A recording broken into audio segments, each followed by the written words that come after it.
Hello lads and ladies and welcome to this. Now today we are back for another video on the channel.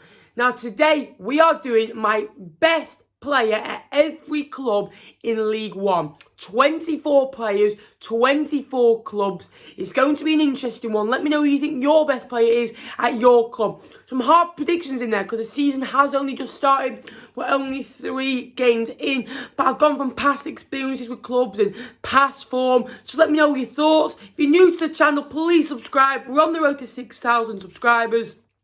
Let's get on with the video.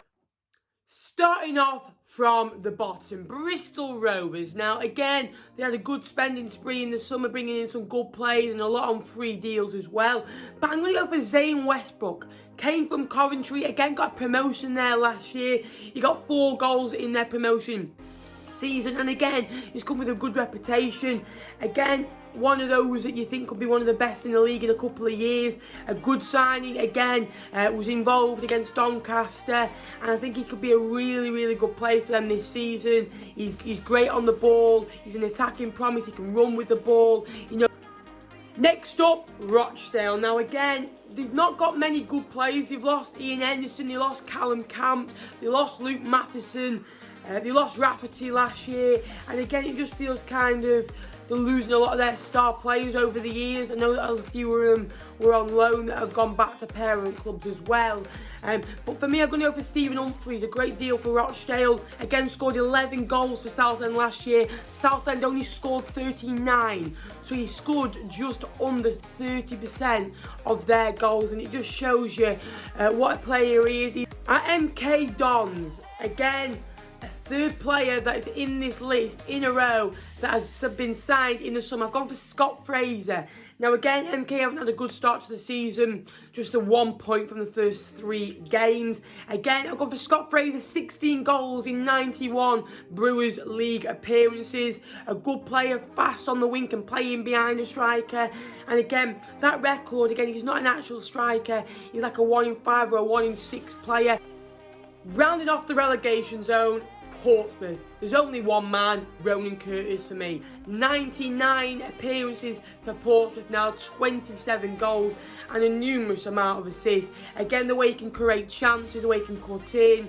Again, he's just a star player, one of the best in the league. And again, his goals or assists doesn't show you how good he is, because he can create 3 or 4 chances a game for his teammates. He drops deep, he works hard for the cause.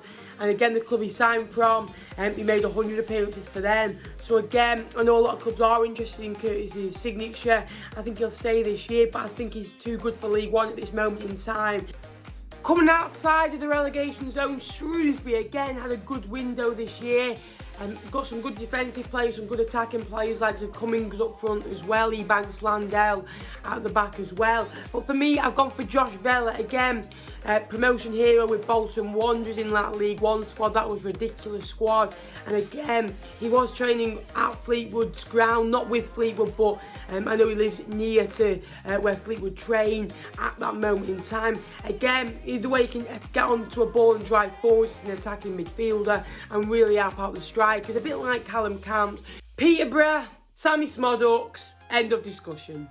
Now, if you don't know, he scored a last-minute winner against Fleetwood a couple of weeks ago. Again, a baller, scored 4 goals in 10 games when we went on loan there, 1 in 3 so far. Signed him back for just over £1 million. Again, one of the best attacking midfielders in this league. Portsmouth were interested in him. Sunderland had an eye on him. And again, I don't see why Bristol City didn't give him a chance in the Championship, because he's an absolute star. Great going forward, great ball control, great attitude, great in front of goal, and for me, a brilliant player.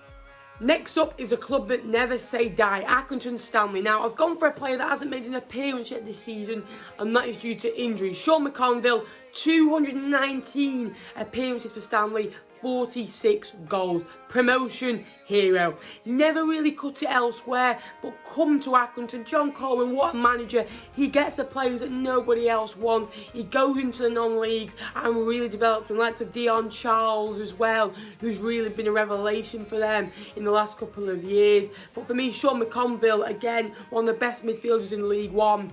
Again, he's always getting goals and assists. He's always one of Accrington's top goal scorers or top assist makers. Wigan Athletic, the Latics, and again, had huge problems this year and they've done so well for themselves. Got a first win against Portsmouth at the weekend.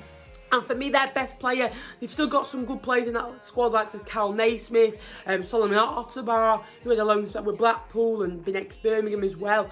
Come to Wigan and again, been very fast. But I've gone for Joe Garner, again a goal scorer, promotion hero with Preston North End, Wigan's rivals. Again, 14 goals in 66 games, but again, scored a brace against Fleetwood in the Cup. And again, he will score goals in the League One. He's prolific. At Burton, I've gone for Lucas Atkins. He always seems to do well against Fleetwood. 200 odd appearances for Burton. I think it's 279 now. Again, a great promise. He's 31 and he's still getting better and better. He still looks good in behind. He still looks very fast, very sharp, and can score goals at this level. 59 goals for the Brewers. And again, it just shows you what a promise and what a talent he has been for them over the years. Now, Blackpool, now again, had a lot of signings in the summer, likes of Jerry Yates, Kemp from West Ham, but I've gone for CJ Hamilton, signed from Mansfield. He does look the real deal. 20 goals in 173 Mansfield appearances. However, in a Blackpool side that wants to attack, I think he could get more. Again, got a brace on his home league debut, showing the fans what he's all about. There was a test event for that game, so 1,000 fans got to saw it. Again, very, very good player. Charlton, I've gone for Ben Amos, a goalkeeper, and again, Charlton are one of those sides in the Championship that had a lot to do defensively last year, and he's a very, very good goalkeeper for me, and he isn't talked about enough. Just signed a new deal with the club as well, which is big news, and for me, he's a really, really good player. He makes save after save, ex-Manchester United, and he was ex-Manchester United for a reason. He showed that at Charlton. Charlton have so many other good players like Johnny Williams, Ethan Otazuma, Connor Washington, Gilby. The list really goes on. Next up, I think he is one of the best strikers in League One, and I know some of you might not agree, but Paddy Madden. Paddy Madden for Fleetwood. He's got over 100 EFL goals. He scored 17 goals last season before it got curtailed. He's already up and running this year with one against Burton. And again, he works so hard for the cause. He's very good in the air. He works hard defensively as well, tracks back. He can play out on the left as well. And again, he's very experienced, scored over 100 goals, as we said, for likes of Yeovil and Scunthorpe and Fleetwood. Just showing what he's all about. And for me, I wouldn't have any other League One striker over him. Up next, again, another great striker at this level and could challenge Paddy Madden, in my opinion. It's got to be Matty Taylor, again, the ex-Bristol Rovers and Bristol City man. Come to Oxford last year, 17 goals while on loan, 37 appearances. Again, re-signed on a permanent basis. Got a brace against Accrington at the weekend in 3 minutes, 2 goals in 3 minutes. Up next, Northampton Town, the Cobblers. I've gone for Kean Bolger. Now, again, a player that I'm very familiar with. Again, very good in his first season with Fleetwood in that back three. Really does suit the way Keith Gill wants to play in that 3-5-2, 3-4-3 role, the back three that works so well for him. Again, did well with Lincoln, winning a promotion there. Next up, Plymouth Argyle, Conor Grant, the ex-Evertonian man. Again, 2 goals, 1 assist already since he's starting League One with Plymouth. Again, had numerous loan spells with other league EFL clubs. But for me, again, Plymouth Argyle, very good tidy midfielder, good on the ball, box to box, works hard for the cause. Already getting goals and assists already. And again, Plymouth are one of those sides that could push for top 10, possibly top 6. And for me, he's going to be very important to that. Next up, AFC Wimbledon, Joe Pigott, what a player. Again, scored a couple of seasons ago against Fleetwood, and again, he's a prolific goal scorer at this level, been one of their top goal scorers in recent years. Very good young striker, again, learning League One, and will only get better and better. I can see him going to a bigger club, in maybe the Championship in a couple of years, maybe. Again, he's very important to how Wimbledon want to play, and they want to try and stay up. Again, very good in behind, very good quick as well, versatile as well, can play out wide if needed. Next up, Gills. Again, a new signing, Dominic Samuel. 1 game, 2 goals. Again, he scored 10 goals in 60 for Blackburn. A lot of them coming in the Championship though. Again, very quick, very versatile. He can really hold up the ball, and it looks like he might replace that Tom Eves where they lost him to Hull last season. And again, I thought they missed his goals to really find him up the league. But for me, a very good signing. Already hitting the ground running against Blackpool, a brace, and they were very good, well taken goals right in the corner. Chris Maxwell had no chance. For me, Swindon, again, really a journeyman, really. Been to a lot of clubs for an early age. We've gone for Jack Payne, and he is a pain to play against. Ex-Bradford, ex-Huddersfield, ex-Oxford. Always been very, very hard to play against. He's such a small player as well, but his passing ability is very good. He's like a sniffer dog. He's always in there winning tackles, breaking up play, and bringing box to box. In my opinion, he was a bit like Kyle Dempsey, but a little bit better, a little bit more end product. Again, a very good player. Sunderland, you hate him. You absolutely hate him when he plays against you because he's an absolute quality, and the way he can cut in, and he's got two very good feet as well on the ball. Chris Maguire, an absolute top player. Again, a goal machine, provides a lot of assists. Him and Gooch link up well when they play together as well. And again, very experienced. Again, the Sunderland fans love him, and for me, I think he's got a good attitude and the way he wants to learn, the way he wants to develop. Another player that you cannot base stats from, Doncaster Rovers, Ben Whiteman. Got into the EFL team of the season last year.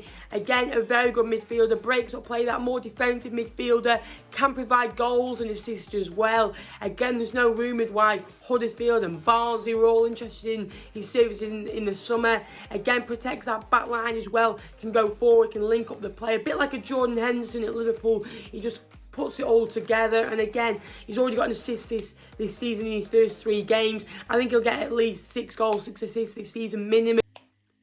Now, we just talked about Sunderland. I'm going to go for Hull's best players, George Honeyman. Now, again, they've got some stars in there, like Tom Eaves, Josh Emmanuel, Louis Coyle. So I'm going to go for George Honeyman. 1 goal, 3 assists already in his first 3 games. He was their captain at Sunderland as well. A very good midfielder. I could see him in the Championship. Again, really looking promising. And again, a great midfielder, a great young midfielder as well, who's had loads of experience with Sunderland, now Hull. I think for this level, he's very dangerous and a very good player and a great keep that they've kept him. 1 goal, 3 assists already. I think he'll get a minimum of 8 goals, 10 assists, in my opinion. Lincoln, I've gone for George Grant, a very good player. Again, 2 goals already for the Imps. The Imps, who are perfect at the moment, 3 games, 3 wins. A very good team. Michael Appleton is starting to get his ways and his methods across. Now, finally, we're finishing with top of the league. Yep, Nick Miller would like to remind me of that. I've gone for Flynn Downs. Now, again, not been much game time this year, but it was rumoured he was going to Crystal Palace for £4 million. Again, a very good pass success. Again, wins the ball back a lot, breaks up the play, and for me, he's going to be an absolute star when he develops, and I think he'll play in the high-end Championship minimum. Will that be with Ipswich next year? Will he go to Palace? I'm not too sure. But again, while he's at Ipswich have a very good player, a very young player who can easily get better, in my opinion. They are my 24 players. Do you agree? What would you change? Let me know your thoughts. If you are new to the channel, please subscribe. We're getting closer to that 6,000 subscriber mark. So if you could subscribe and help me get it by the end of the year, that would be appreciated. I will be live on Saturday for the Fleetwood against Rochdale game at Scotland. Again, going to be a tough game. Make sure you join me for that. Make sure to like, subscribe, get your notifications on, and I will see you in the next video.